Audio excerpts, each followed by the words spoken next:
Assalamualaikum warahmatullahi wabarakatuh. Berjumpa lagi dengan saya Yusi Hartati dalam pembelajaran bahasa Indonesia. Apa kabar semuanya? Semoga sehat dan tetap semangat. Jangan lupa siapkan alat tulis dan buku catatannya. Pada pertemuan kali ini, kita akan membahas mengenai informasi terkait pengertian, unsur-unsur, jenis, ciri-ciri, dan tujuan teks negosiasi. Baik, kita akan melanjutkan pembahasan yang pertama mengenai pengertian teks negosiasi. Teks negosiasi adalah suatu bentuk interaksi sosial yang biasanya berfungsi sebagai media untuk mencapai suatu penyelesaian bersama antara pihak yang memiliki perbedaan kepentingan. Pihak tersebut akan berusaha menyelesaikan perbedaan yang muncul dengan cara berinteraksi dan mencari solusi dengan tidak merugikan salah satu pihaknya. Pembahasan yang kedua mengenai unsur teks negosiasi. Unsur-unsur yang ada di dalam teks negosiasi juga perlu diperhatikan sebagai berikut. Yang pertama, adanya suatu kepentingan yang ingin dicapai antara kedua belah pihak. Yang kedua, adanya hasil kesepakatan dari kedua belah pihak. Yang ketiga, terdapat partisipan, di mana ada pihak yang melakukan pengajuan penawaran dan ada pihak yang menawar. Yang keempat, dalam pengajuan terdapat juga penawaran. Kita akan melanjutkan pembahasan materi yang ketiga mengenai jenis-jenis teks negosiasi.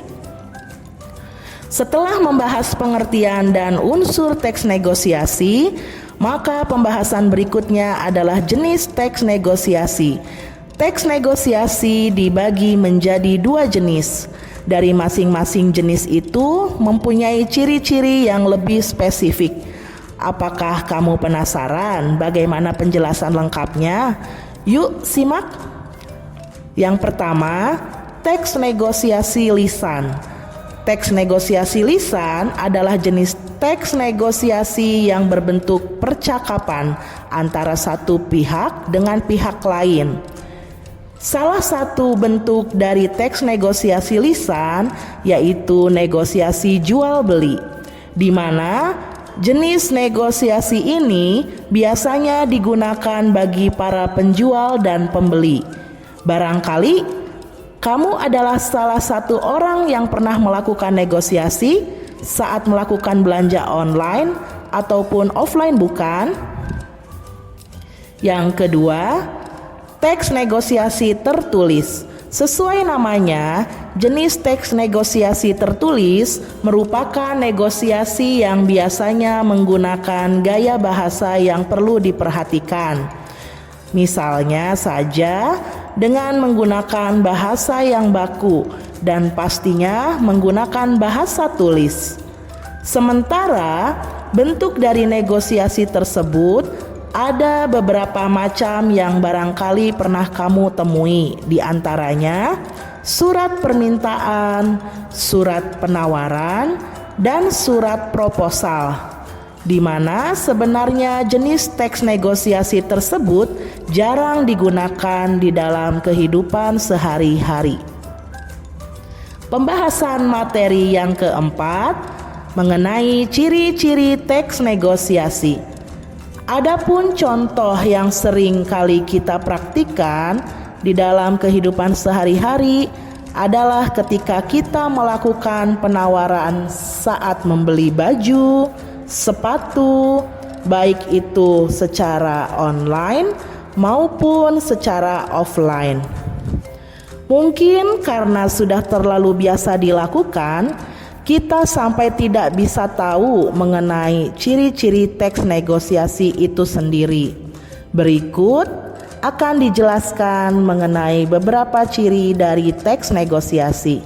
Yang pertama, berupa dialog, tapi terkadang juga ada yang berbentuk sebuah proposal penawaran. Hal tersebut bergantung pada konteks keperluannya.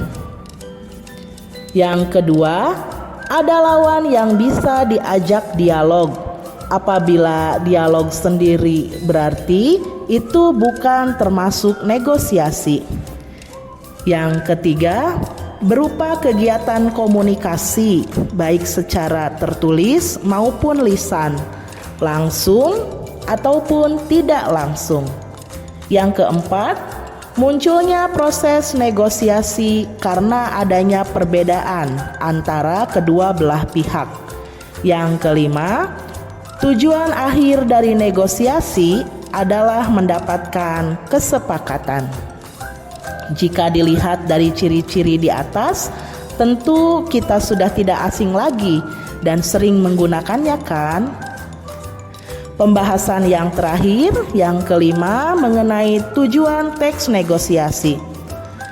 Pengertian teks negosiasi, ciri-ciri negosiasi juga sudah kita bahas, dan jenis teks negosiasi juga sudah. Kini yang akan kita bahas adalah tujuan bernegosiasi.